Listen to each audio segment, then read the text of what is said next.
Bien le bonjour mesdames et messieurs, ici Maxime Bizot, fondateur de fiche-droit.com. Je vous souhaite la bienvenue dans cette toute nouvelle vidéo dans laquelle on va parler des actes de gouvernement. Alors qu'est-ce que c'est les actes de gouvernement? Ce sont des actes qui sont édictés par des autorités administratives, mais qui pour autant échappent au contrôle du juge administratif. C'est-à-dire qu'ils ne peuvent pas faire l'objet d'un recours devant le juge administratif. Alors ça, bien entendu, ça constitue une limite au principe de légalité. Principe de légalité qui implique que les actes de l'administration soient conformes au droit, autrement dit, soient conformes aux règles de droit qui leur sont supérieures.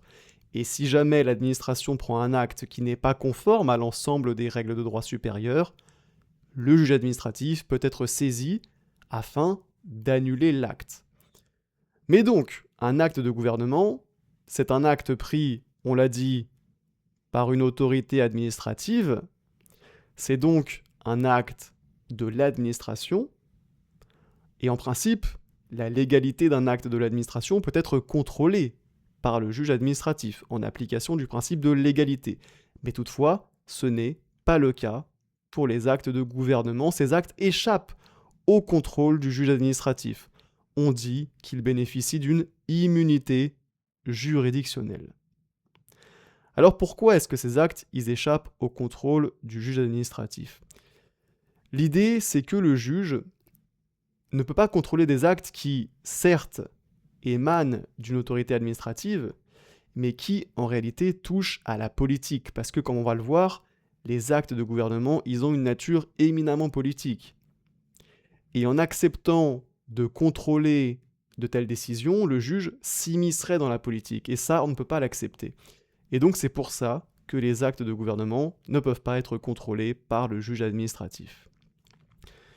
Alors, ceci étant dit, les actes de gouvernement, on les trouve essentiellement dans deux domaines. Le premier d'entre eux, c'est les relations entre les pouvoirs publics.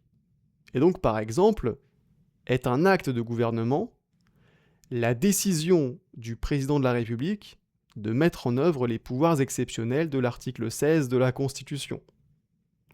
Est également un acte de gouvernement la décision du président de la République de soumettre un projet de loi au référendum.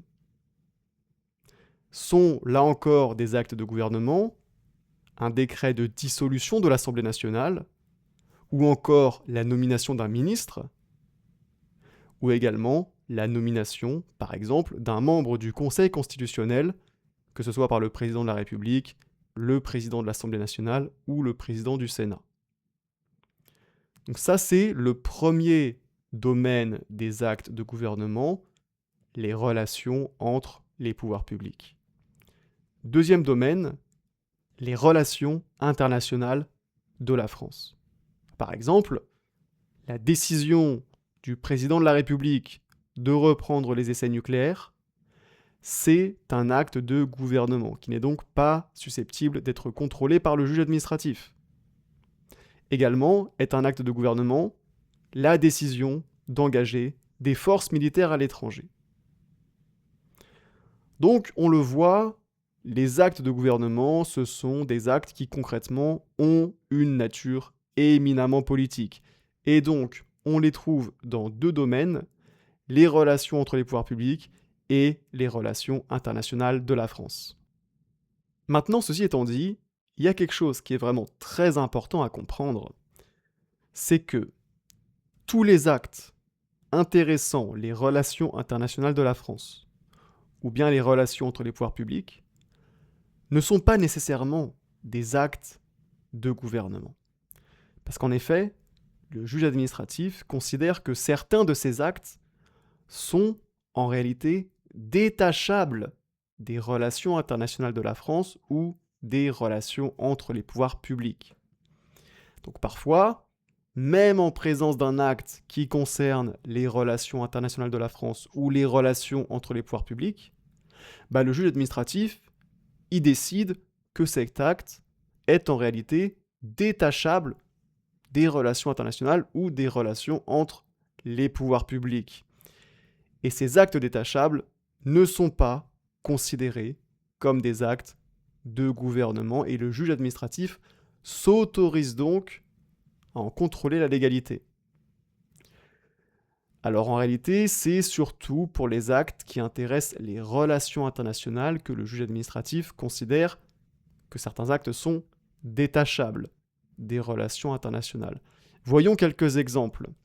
Sont détachables des relations internationales de la France et donc susceptibles d'être contrôlés par le juge administratif.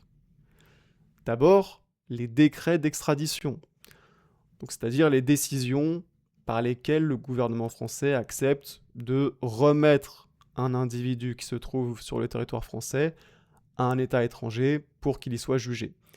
Également, est un acte détachable la décision relative au stationnement de troupes étrangères en France. Ou encore, un permis de construire accordé à la République du Vietnam pour la construction de son ambassade à Paris. Ou bien même, sont des actes détachables les refus d'extradition.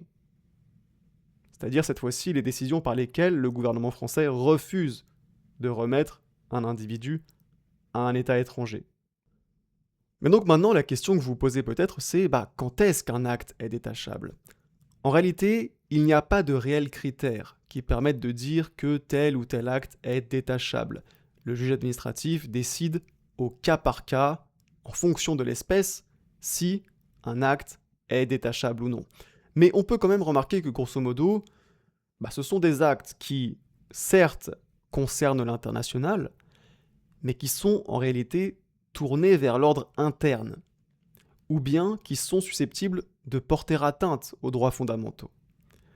Par exemple, pour les décisions d'extradition et pour les décisions de refus d'extradition, ce sont des actes qui sont susceptibles de porter atteinte aux droits fondamentaux de certains individus, à savoir les individus extradés ou non. Et puis, en ce qui concerne la décision relative au stationnement de troupes étrangères en France et le permis de construire accordé au Vietnam pour la construction de son ambassade à Paris, oui, ce sont des décisions qui concernent les relations internationales de la France, mais en réalité, elles sont davantage tournées vers l'ordre interne. Elles concernent des choses qui se passent en France. Mais donc, si on résume, on trouve les actes de gouvernement dans deux domaines. Les relations entre les pouvoirs publics et les relations internationales de la France. Mais attention, parce que certains actes qui concernent les relations entre les pouvoirs publics ou bien les relations internationales de la France sont considérés comme des actes détachables par le juge administratif qui s'autorise donc à les contrôler, et ce sera notamment le cas des actes qui certes concernent les relations internationales de la France, mais qui dans la réalité sont davantage tournés vers l'ordre interne ou sont susceptibles de porter atteinte aux droits fondamentaux. Et j'en ai donc terminé avec cette vidéo sur les actes de gouvernement, qui est une notion finalement assez floue, assez mal définie par la jurisprudence. Mais dans cette vidéo, j'ai vraiment essayé de vous expliquer les choses de la manière la plus claire possible. Si ça vous a plu, n'hésitez pas à mettre un petit like. Et sur ce, on se dit à très bientôt pour une prochaine vidéo.